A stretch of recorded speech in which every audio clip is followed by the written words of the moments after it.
নমস্কার, আমি বন্দনা। আমার কিচেনে আপনাদের সবাইকে স্বাগত জানাই। আবারও এসে হাজির হয়েছি কাঁকরোল ভাজার একটি রেসিপি নিয়ে। আজ আমি তৈরি করব কাঁকরোল ভাজা। এর জন্য আমি এখানে 7-8টা কাঁকরোল আলু ভাজার মতো লম্বা টুকরো করে কেটে নিয়েছি আর পরিষ্কার করে ধুয়ে নিয়েছি। তবে দেখে নেওয়া যাক আজকের এই রেসিপিটি। 2 চামচ রিফাইন্ড অয়েল গরম করে নিয়েছি। ফোড়নে দিয়ে দিলাম 1/2 চামচ গোটা জিরে।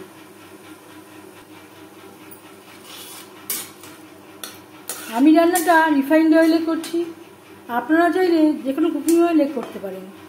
10-15 সেকেন্ড জিরে ভেজে নেওয়ার পর দিয়ে দেবো কাঁচা লঙ্কা চিরা। কাঁচা লঙ্কা অবশ্যই চিড়ে ব্যবহার করবেন, কখনোই গোটা অবস্থায় ব্যবহার করবেন না, তাহলে ফুটে পড়ার সম্ভাবনা থাকতে পারে। 10-15 সেকেন্ড কাঁচা লঙ্কা ভেজে নেওয়ার পর দিয়ে দেবো কাঁকরোল।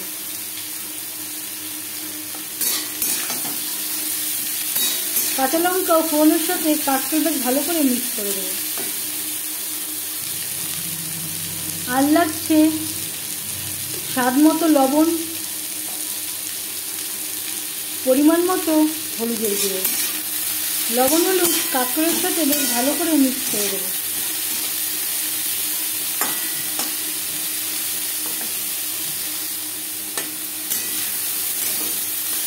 দু 3 মিনিট হাই টু মিডিয়াম ফ্লেমে নাড়াচাড়া করে নেওয়ার পর গ্যাসের ফ্লেমটাকে লোতে করে দেবো। 4-5 মিনিটের জন্য ঢেকে দেবো।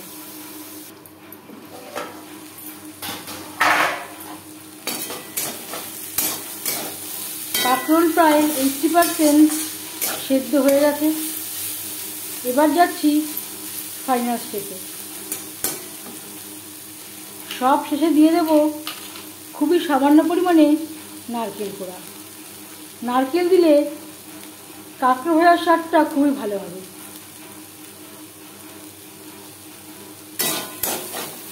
কাঁকরোলের সাথে নারকেল বেশ ভালো করে মিক্স করে দেবো।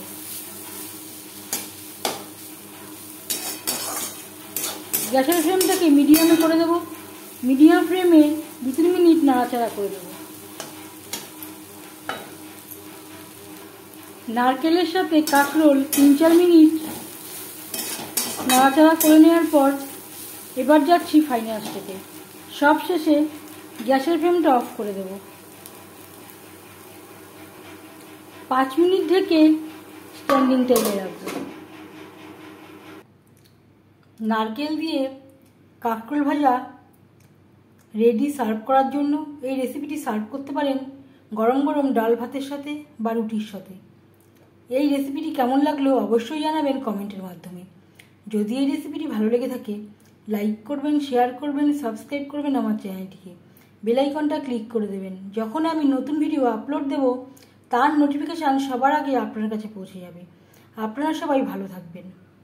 এই ভিডিওটি দেখার জন্য ধন্যবাদ।